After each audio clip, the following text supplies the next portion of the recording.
rupanya kau Magdalena. Dari tadi menangis saja kau. Ah? Aku sudah ditipu. Ternyata si Parlin itu sudah bapak-bapak. Ih, kemarin heboh tuh gedirnya kau menggentali. Sekarang nangis deh.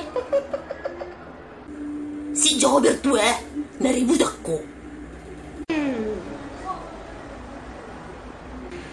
Kan sudah pernah aku bilang samamu, dia itu sudah bapak-bapak. Kamu nggak percaya sih? Oh, bisa ada Purnama. Dari budakku tuh pasti sip judisi.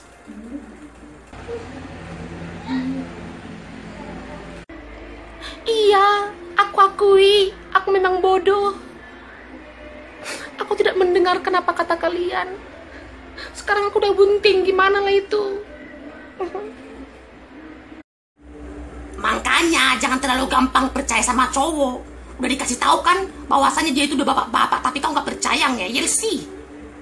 Tapi karena gintilnya kau melihat kegantengannya itu, gintil kau melihat duitnya, akhirnya kayak gini kan, sudah bunting kau, mampuslah kau. Ini memang bunting sialan.